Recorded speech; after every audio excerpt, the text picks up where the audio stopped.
তো আজকের ছোট্ট করে ভিডিওটা হিরো অপটিমার উপরে। আমার ওয়াইফ এই গাড়িটা চালাই, আমি এটা টাউনে ইউজ করি বহুদিন থেকেই। প্রথম ইলেকট্রিক ইভি যেটা আমি ইউজ করেছি এবং এটা প্রায় 1 বছরের উপর থেকে আমি চালাচ্ছি।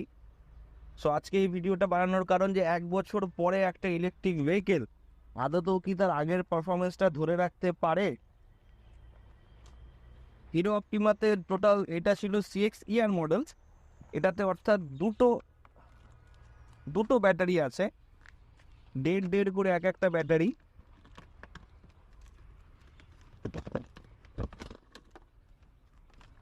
এইটা একটা ব্যাটারি কম্পার্টমেন্ট, ভিতরে এইখানে আরেকটা ব্যাটারি আছে।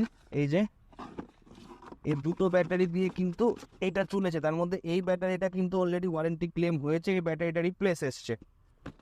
তাহলে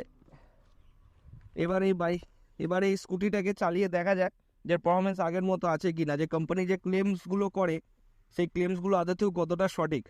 চলো গেট স্টার্ট। প্রথমে একটা জিনিস দেখাই, এখানে যে রিডিংগুলো দেখাচ্ছে এইটা কিন্তু একটু পরে 0 হয়ে যাবে। অতএব এখন গাড়িটা অলরেডি চলেছে প্রায় 3812 কিলোমিটার মতো। সেই 3812 প্রায় চলতে লেগেছে 1 বছর।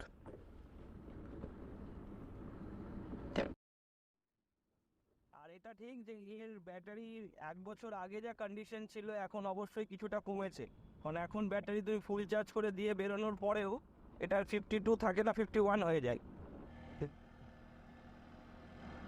আমি ফুল অ্যাক্সেলারেট করে দিয়েছি, অ্যাক্সেলারেশন একদম ফুল 37, 40।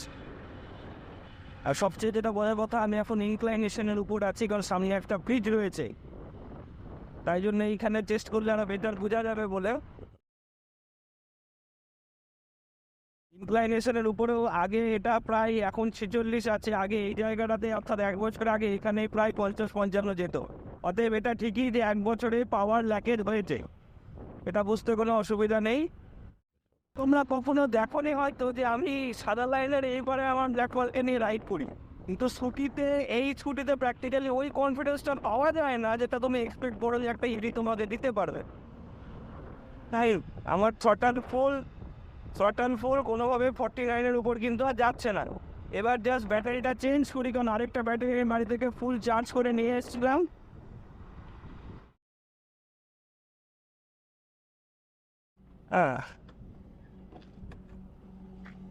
ব্যাটারি চেঞ্জের জায়গা এটার এখানে আছে, এই যে B1-এ দিয়ে দিলাম, এটা চেঞ্জ করা যায়।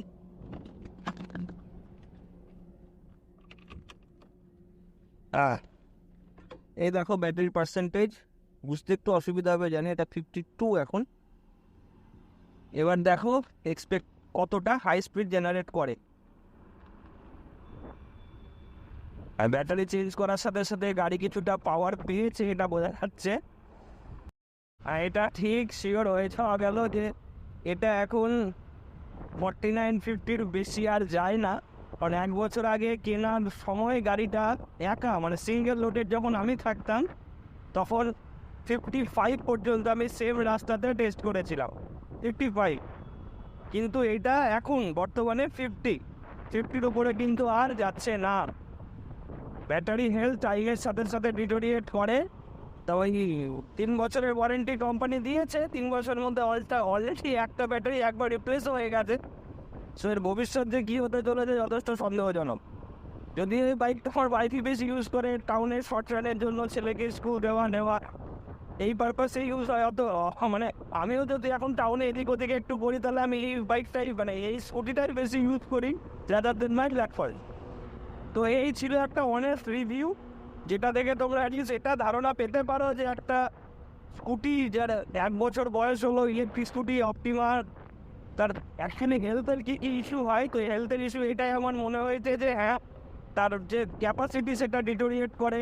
আর অবশ্যই অপটিমার যেটা না বললেই না, সেটা হচ্ছে বিল্ড কোয়ালিটি। এখনকার যে স্কুটিগুলো তাতে এটার থেকে একটু better, but not up to the mark. যে দাম অপটিমার নেয় সেই দামে আর একটু বেটার কোয়ালিটি প্লাস্টিক এক্সপেক্ট করা যায়, কিন্তু সেটা নাই। ওই সেফটির ব্যাপারে এখানে কিছুই নেই। কিছুই নেই মানে জাস্ট কিছুই নেই, শুধু এটা রাইড করে তো ওখান থেকে নিয়ে যাওয়া, এর বাইরের কোনো কাজ নেই।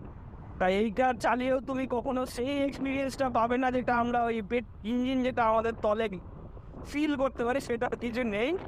বাট ইটস হ্যাঁ ভালো জিনিস, মানে ইন টার্মস অফ যদি দেখতে যাও খরচা নিরিখে তাহলে ওয়ান টাইম ইনভেস্টমেন্ট, কিন্তু 1 বছরে গাড়ির যেভাবে মানে ড্রাফটটা হেলথে ডিটোরিয়েট করছে, তাতে এটা কিন্তু সন্দেহের ব্যাপার যে এটা আদতেও কয় বছর চলবে।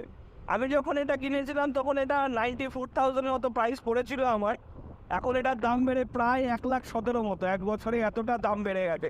আর হ্যাঁ, ইভির চাহিদা মার্কেটে অনেক বেড়েছে আগের থেকে। যেটা বলছিলাম এই ছিল এই ভিডিওটাই, দেখা করবো অন্য একটা ভিডিওতে। বাই।